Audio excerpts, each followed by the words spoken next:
Welcome to Sweet Talk. This broadcast is brought to you by the Continuing Education Workforce Training Division of Idaho State University's College of Technology. This podcast is part of our continuing outreach efforts, and the format is conversational. We will be having conversations with businesses, professionals, entrepreneurs, community agencies, and, in all cases, difference makers. Now, let's get started with Sweet Talk.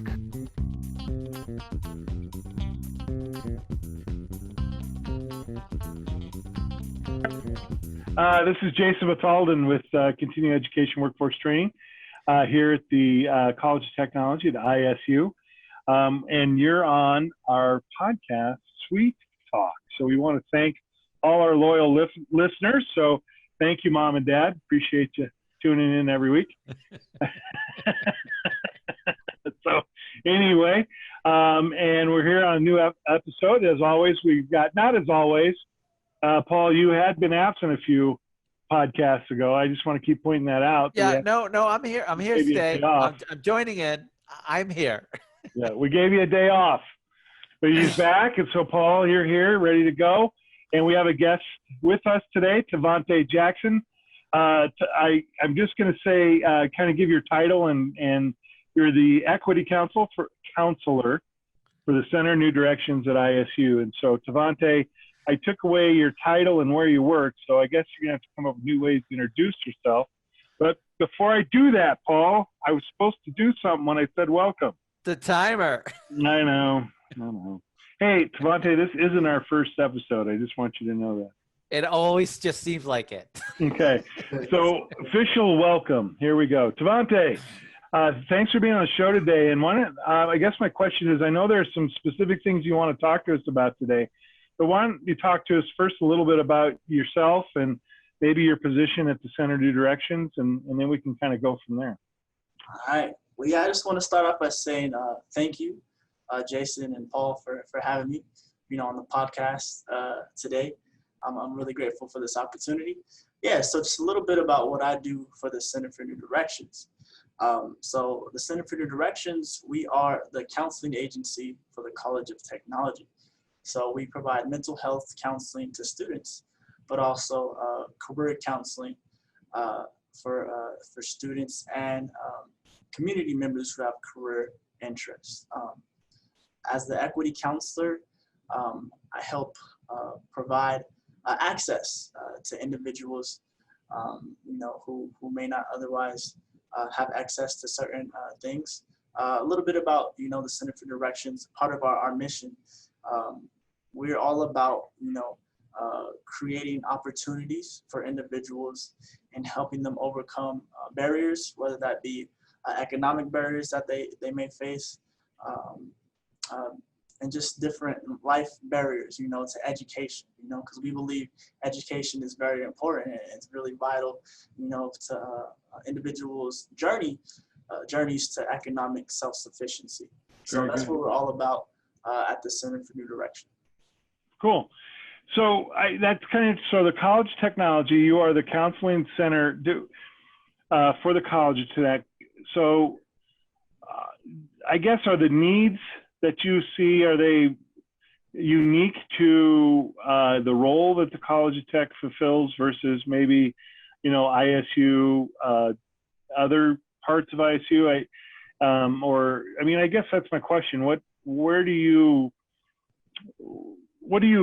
needs are you seeing as far as students, as far as what roles are you filling? And that kind of will lead us into our discussion on the grant today, but just from your experience, are they older students, younger students, maybe it's students with additional obstacles that aren't maybe necessarily present in at ISU, or what exactly kind of needs do you see or that the Center New Directions really kind of works with? Yeah, so we work with a lot of special populations. We work with non-traditional students by gender and their occupation, meaning, say for instance, if a student is wanting to go into a program that is a male dominant and they happen to be a female. We provide special opportunities for them. We like to support them, scholarships, financial. We focus on recruitment and retention. Also with that, we like to give access to individuals who have career interests, who are wanting to get into college. So we help them with that. With our other population, we have our single parents, which is a big one, displaced homemakers or workers. That's a big population that we serve at the Center for New Direction.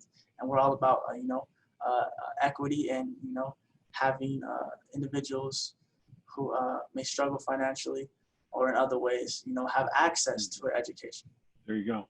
So that kind of leads, one of the things we want to talk about today was a grant. Now, you guys have just recently got a grant, or is it a new awarded, or let's talk about the grant that you received for specifically for single mothers and displaced homemakers. Yeah, so the grant specifically is called the Single Parent Displaced Homemakers Workforce Training Grant, and we're really excited to introduce this grant this year. This grant, we believe, will help individuals, gain access to education. So with this specific grant that we're offering, we received some funds from the state of Idaho to support the education of workforce training preparedness for ISU College of Technology single parents and displaced homemaker students. So this grant will help pay for programs in workforce training. So let's talk about that. So workforce training refers to what kind of education or technical training specifically? So what falls under a workforce training grant as far as, so student shows up that fits the criteria and says, okay, this is what I'm interested in. What would that be? What would that sound like? Okay. Yeah. So going into workforce training, somebody who's interested in workforce training, that they choose a program. They have your programs like CNA, maybe EMT, or phlebotomy, or dental assisting. Not just limited to those programs, but say if somebody is wanting to get into one of those programs and they happen to be a single parent, right, they happen to be a displaced homemaker or a worker, this grant affords them the opportunity to have some support in their finances and paying for their education and funding their education for that. So like a workforce training grant wouldn't be like, okay, I want to go get my degree in accounting or in business marketing or something. It would be more along the lines of a specific skill or certification that is needed for an individual to work in a specific field under a specific job title. That's kind of that's like CNA, EMT, dental assisting. Obviously, programs that we offer here at CEWT, right? So, I mean, would that also include my apprenticeship programs? Under workforce training? Yes. Yeah. So, okay. Are they more short term, or because the apprenticeship program's 4 years? Does that fall under that category? Yeah. So it's more geared towards short term programs, but we're not just limiting it to those short term programs. So I have a kind of a question. As far as workforce training, what are some of the larger programs that are offered in workforce training? Well, the largest program in the workforce training, because the CNA and the phlebotomy and the dental assistants, those are about 3-month programs, 4-month programs. But the apprenticeship program, that's a 4-year program, and that's a two parallel tier program where they find employment and they're making on the job wage, but they also need that classroom related training during that 4-year process as well. And those fields are specific, the apprenticeship fields are specific to plumbing, heating and cooling or HVAC and electrical. And so they're specific kind of in those construction trades. And they lead to what the journeyman, or at least having completed the hours, having completed the education requirements, you're then eligible to set for the journeyman test. Is that correct, Paul? Yes. So, but it is, under the umbrella of workforce training. So I just, but it is longer term than the other programs in workforce training. Yeah. So we're operating, I guess you could say, from that, that umbrella of workforce training. Particularly, maybe the short-term programs, but we're not just limited to it. So this program, this grant is fairly new. So we do have some leeway. It's not set in stone like, hey, it's just going to be these short-term programs. If somebody comes to us and they're in need, they're a single parent or displaced homemaker, and they're wanting one of those, they're interested in one of the long-term programs, we're not going to deny them. You know what I'm saying? Yeah. Well, and let's be honest too. Any one of those programs that we mentioned, from our apprenticeships to our CNA, EMT, phlebotomy, dental assisting, those are upfront cost programs, right? They're not. There's a cost to them, right? And it's an upfront cost. And I don't think, so it's nice to hear that there's this grant money, because there is not typically financial aid available for workforce training. Right. Because we're not a credit program, a lot of the traditional financial aid avenues are not open to people seeking those type of class education. Yeah, which makes it difficult, and that's why we saw the need for this. So that's why, we decided to seek out some funds for this grant. Well, and I think that, what's interesting too is, these fields that we're talking about, these are currently in-demand fields, especially in our area. Oh, yeah. Paul could speak more to the apprenticeship programs for sure, but, just in those other areas, the CNA, EMT, or dental assisting, or phlebotomy, those are always positions and skills that employers are looking for. There is a need for them. And, Paul and the apprenticeships, we're seeing that on the other side as well. Yeah. Also, with the CNA program, if they have that grant available to help them into the CNA program, that CNA, and they can become a CNA and start working. Remember that CNA, that's an entranceway or a gateway into the nursing program that they could then transition to the college itself and get financial aid, the traditional financial aid. So this is a nice way for someone to use that as a stepping stone into maybe even a larger program or a bigger career option as well. Mm-hmm. So Tavonte, what obstacles, so this grant is to help kind of remove some of those obstacles to access, and it's primarily financial. But what other obstacles do students that you work with or see, what are they running into when they walk into your school and say, hey, I'd like to do this, and then in that process you find those things that need to work through, in addition to financial, what other obstacles do the students have?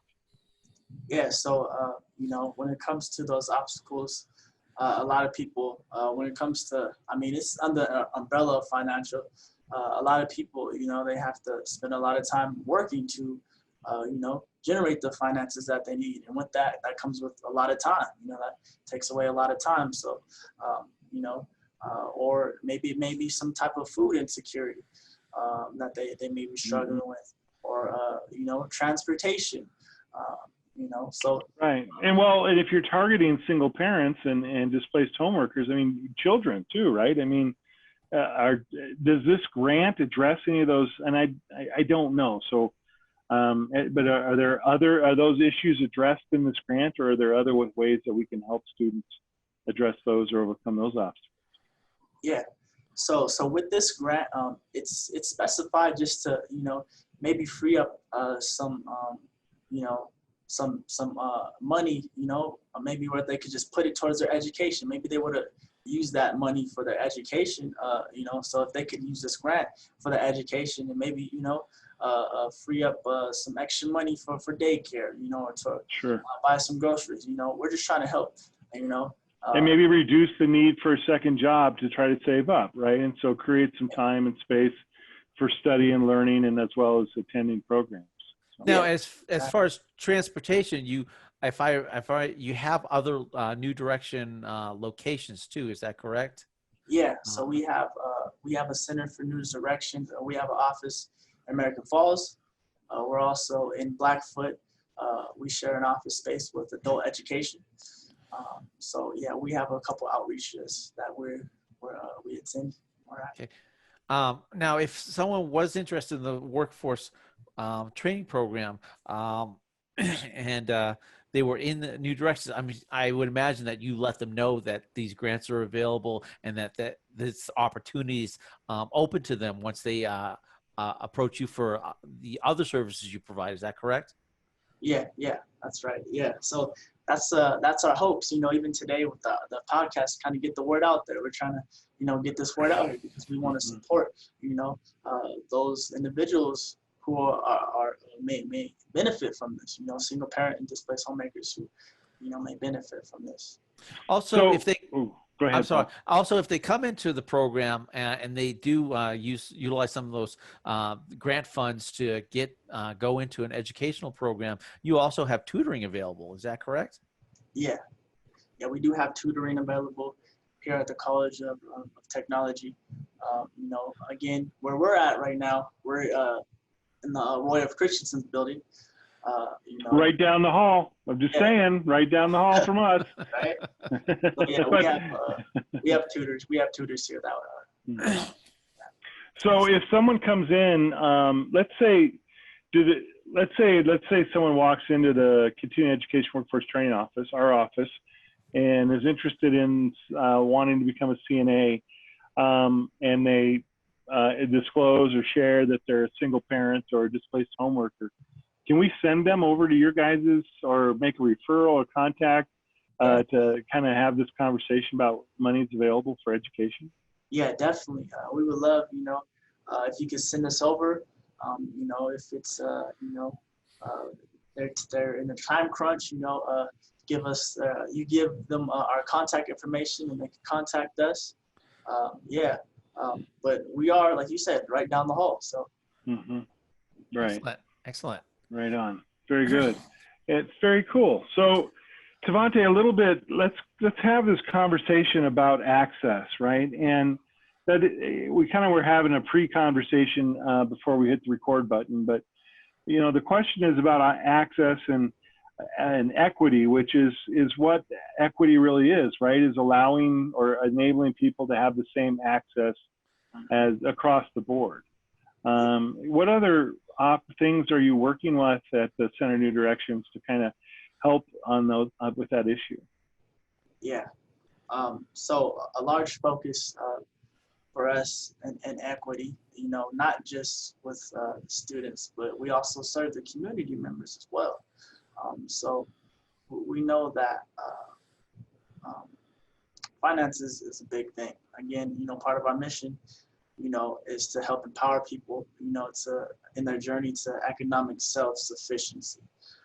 So we offer that career guidance and career counseling, helping people find jobs, helping get people into, the right education that they need to do that, On the financial side, we're providing these supports, helping students get scholarships, and even when another portion equity, kind of going just away from finances, when students are in their programs, especially when it comes to equity in the workforce, we work with non-traditional students by gender. So a lot of times, there's things that go on in the workplace, for instance, like the whole topic, how females are paid less than males in their profession. That goes into a lot, even with education. So imagine how, a non-traditional student who is a woman feels in a male-dominant field.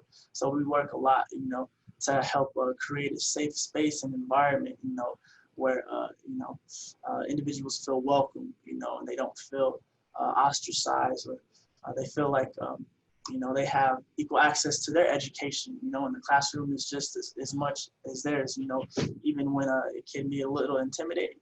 So Right. we do a lot of work with that, and all of our staff is very collaborative with us and working and, helping foster those environments for students. Very cool. Yeah. So, Very cool. Tavonte, how long have you been with the Center of New Directions? So I just completed my first year this month, I think Okay. in August. Excellent. In the direction. So I'm coming up on my second year. And it's been a really, really amazing time because this is fulfilling work, a lot of my study in school, dealt with social justice advocacy, and creating access for marginalized populations. So I get to do that here, not only right on. with my practice in counseling, but with the work, as far as I work with students and the work we do with community members. So yeah. That's cool. Excellent. Excellent. So a year in, you got halfway through your first year and COVID hit, and then you had to learn how to redo a job from a different place and what that meant, huh? Exactly. Yeah, that was fun. It's interesting. I think, all of us sitting here, like we talk about, we're down the hall. I guess you guys are down the hall and up the stairs, I guess. But that was an interesting little transition period to understand how to still provide the best, the top quality service, ensure our students are getting educated, but from a little different work environment than necessarily what we've been used to. So you survive it? Do you think you did okay? Yeah, we definitely, a lot of innovation for sure. There you go. That's a great word. Brainstorming. But we had to do a lot really fast, just in order to support, because that's what we're here. We're here to support. So we had to, do a lot of adjusting to best meet the needs of the changing times for our students and the population we serve. Well, and I imagine a lot of your clientele or students that you have come in, they, they're displaced sometimes, but I would imagine they have probably some technology issues as well, and probably was much harder for you guys to reach out and help them because, I would imagine you couldn't do a Zoom session with everyone that needed your help. Probably meant a lot of telephone calls. And so forth. Yeah, that's right on point. A lot of telephone calls, which was different, during the whole, what we do with counseling, Right. We did have to, I'm grateful that we had the luxury of, accommodating everyone's needs, so we're able to do that. So Tavonte, if someone wanted to get a hold of you, or New Directions, how would they do that? So best way probably to get a hold of me is either send me an email, and I don't know if we'll have the little thing. Well, we'll put it in the link, but if you feel like giving it, give it. Yeah, sure. So my email is jacktavo@isu.edu, or you could call my office number, which is 208-282-3958. Excellent. Okay. Well, Tavonte, I hope, I'm excited to hear about this grant opportunity. I think it can help our students. And I like the fact that we're working together here at ISU College of Tech to provide for our students the best opportunities they can to move forward and get ahead in their lives and what they want to do. And Tavonte, I want to thank you for being on the show today. Yeah, thank you. Yeah, and I'm excited to learn too, Paul, about apprenticeships. I mean, there's some opportunities there. So I'm hoping as we move forward through this semester, we have a few more conversations, maybe not podcasts, but at least conversations. We have talked about the lack of women in the trades, Right. and that there should be more. And sometimes the barrier to that is the type of things that we talked about with Tavonte that they can help with. So I definitely would like to have more conversation with you about some apprentices that come into my office looking for being, the help. Yeah. Excellent. All right. Well, with that being said, we know how to get a hold of Tavonte, but if you want to get a hold of us and ask, hey, how do I get a hold of Tavonte? We'll tell you, I promise. We're at cetrain.isu.edu. That's cetrain@isu.edu. So please reach out to us. Our fall semester is up and running. There's courses out there. We're running CNA courses, phlebotomy courses, dental assisting courses. Check us out online. If you're interested and you would like to get some more information about possibly getting some financial help for those classes, reach out to us. We'll put you on to Tavonte, or reach out to Tavonte and he'll send you over to us. And again, thank you for being on the show today. I appreciate it. Yes, thank you. Thank you for having me today. Right on. Okay. Very cool.